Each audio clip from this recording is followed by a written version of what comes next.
Gen Z is conditioned to have resentment and be in denial.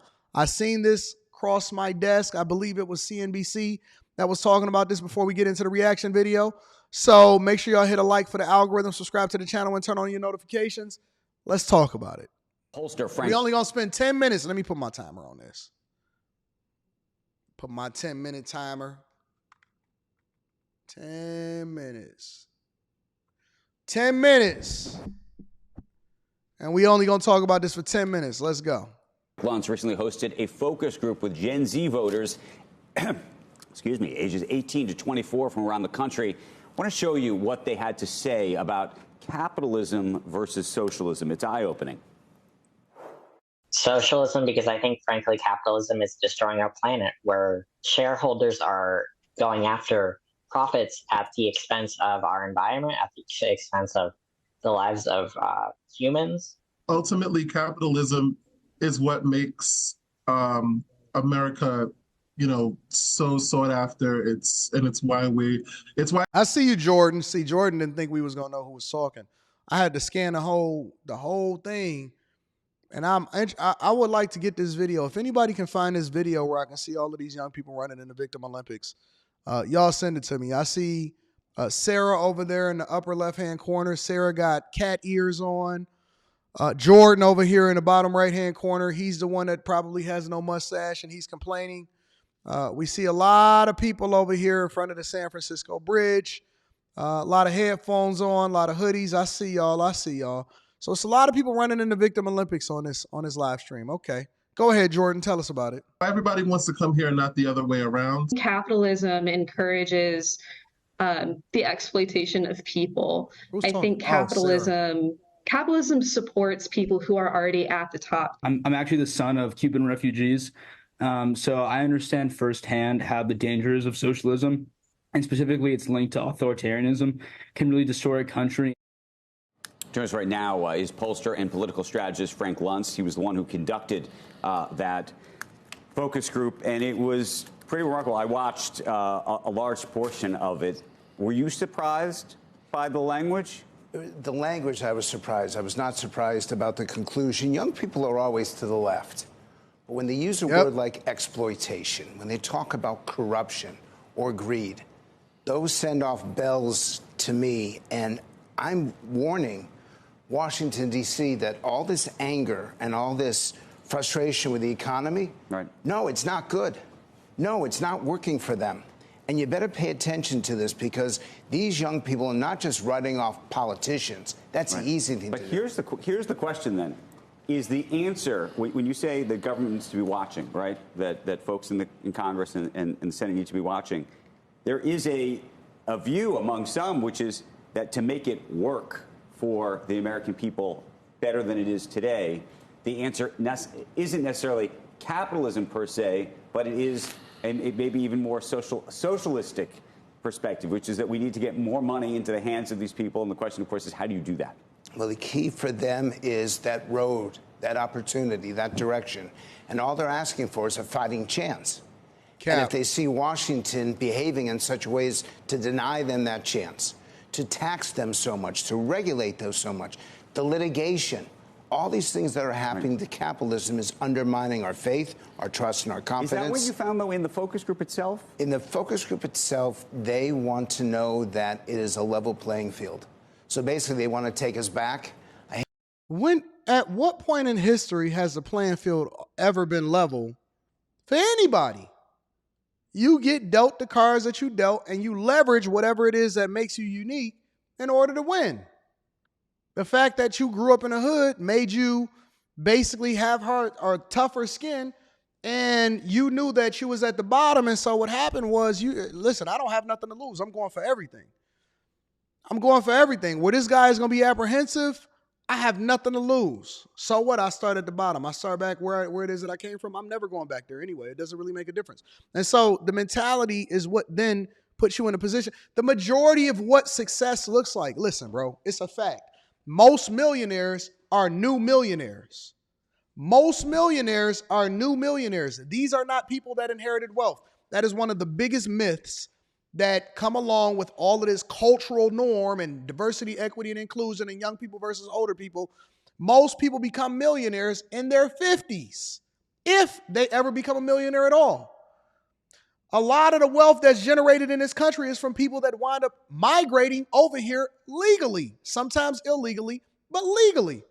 But because they have a different work ethic, they have a different mindset, they lower their expenses, they come from an environment that requires them to be accountable for everything that they do. And so they're not looking to get a handout. They're just focused 100% on winning.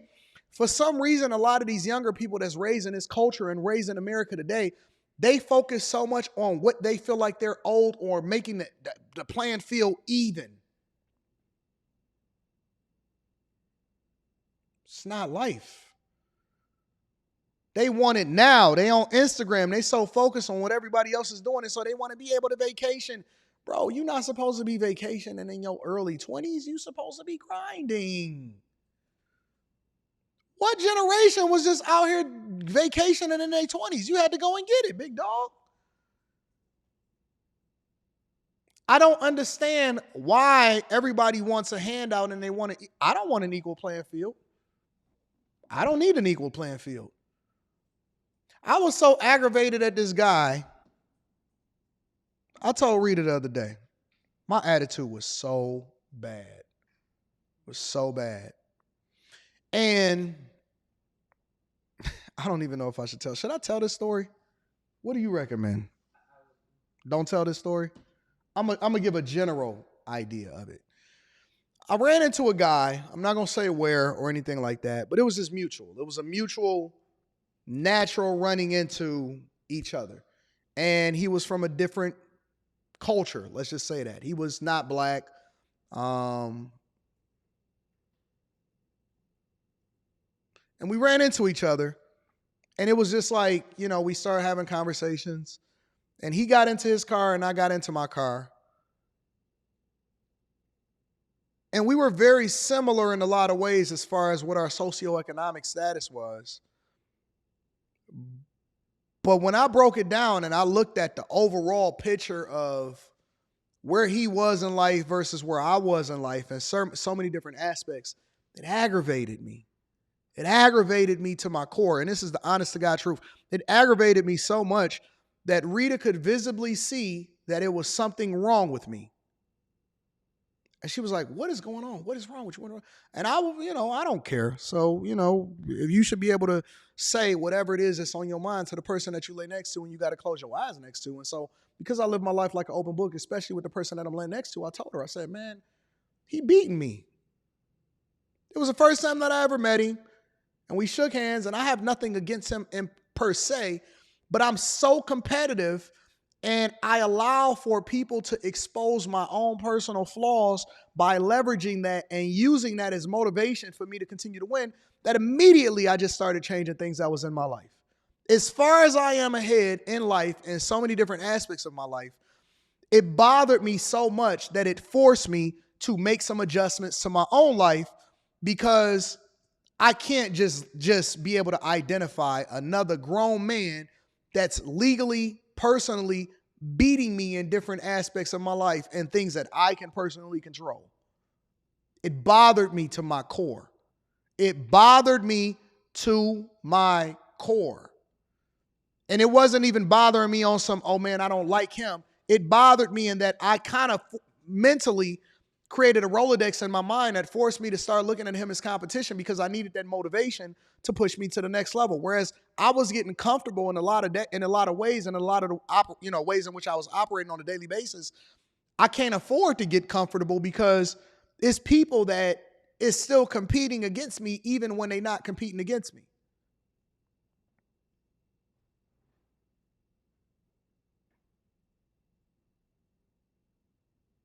And so I had to make an adjustment.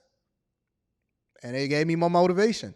And it's funny because I had prayed earlier that morning.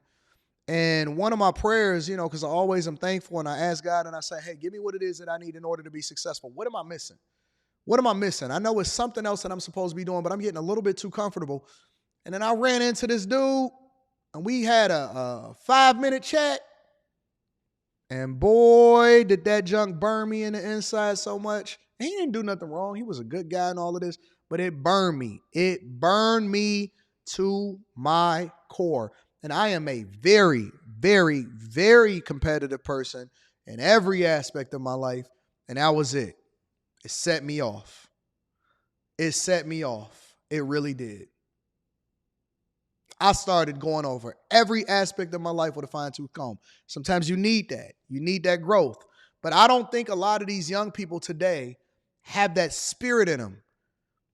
They don't have that competitive spirit that then drive you, because competition is not supposed to create hate within you, but it's supposed to drive you to be more successful. And that's how we progress society. That's what inspires you to build. That's what inspires you not to get too comfortable. That's what inspires you to be able to pour into people, to help people. You know, you become more successful, and then you pour into other people, and you create things that otherwise did not exist, because it all comes from a competitive nature, a competitive space, a motivational space. You see what I'm saying? I hate to use the phrase, but Reaganomics take us back to the 1980s, 1990s. Listen, this is it. He was worried about him when dude went on with his life. It wasn't about him. It's about me. See, what you don't understand is I needed him for motivation. It's not about whether or not he was worried about me. It was about what I needed to source from every single thing that I see in my life in order to continue to push me to be a better version of myself. And I'm so disappointed in the fact that you missed that you so short-sighted that the only thing that you can get out of that conversation and that story is that it was about them. It's about you. And it's about drawing from anything that's around you to motivate you, to continue to push you to be a better version of yourself. I don't care if I ever see that guy again, but I got what I needed from him. I got my answer of what I prayed for from him, because the answers that you seek don't always come from a little voice that come in your head from an angel or God telling you this, that, and so. Sometimes he gives you an example because he knows exactly what you need in order to continue to push yourself. You missed it. You missed the whole lesson. And this is why we so behind, because you think that it's about them, and it's not. It's about you. Even when it comes to forgiveness, forgiveness ain't for them. Forgiveness is so that they don't take up any more real estate in your head, so you can continue to push yourself forward, so you don't have any anchors on you and you can run. You missed it. You missed the whole lesson, 100% of it. When people had a chance to move ahead, they had a chance to invest. They admire entrepreneurs. They admire small business owners, family businesses they admire.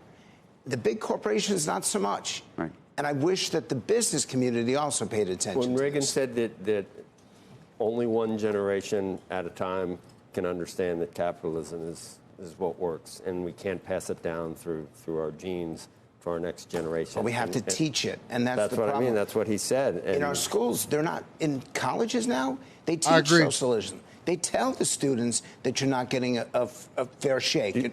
Do they teach what socialism? Now, socialism and communism are not the same thing, but sometimes one results in the other. That usually results in about 10 or 50 million people dead.